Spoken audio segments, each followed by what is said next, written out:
Bonjour, bienvenue sur Browsing Safety. Je suis actuellement avec Benoît Grunewald, le directeur des opérations d'E7 France. Bonjour Benoît. Bonjour. Quels sont les mécanismes pour créer un mot de passe sécurisé ?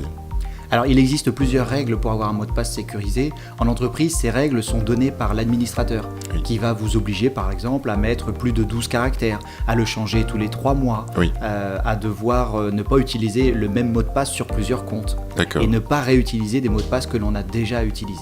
D'accord. Comment retenir tous ces mots de passe en règle générale ? Alors, si on suit complètement les règles pour avoir des mots de passe sécurisés, c'est très très compliqué.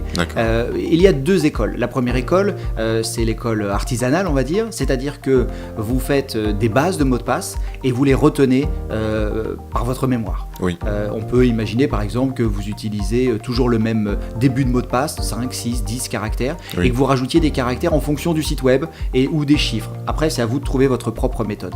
Ça, c'est une méthode qui fonctionne bien, mais qui est un peu fastidieuse déjà, et surtout qui a un problème lors de la transmission. On oublie souvent que si vous arrive quelque chose, peut-être que votre patrimoine numérique voudrait être accédé par vos successeurs.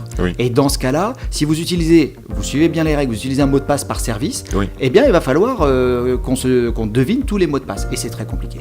La deuxième solution, qui est plus techno, c'est d'utiliser un gestionnaire de mots de passe. D'accord.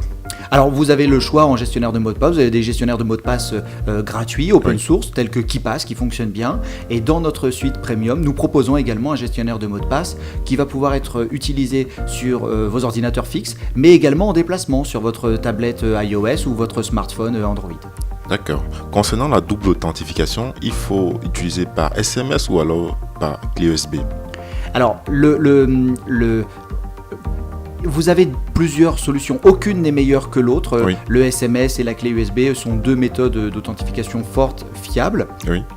Le problème, c'est que se promener avec une clé USB est bien souvent plus contraignant que de recevoir un SMS, parce qu'on peut oublier sa clé USB à sa maison, on oublie rarement le téléphone sur lequel on reçoit son SMS. D'accord, merci beaucoup. Merci beaucoup.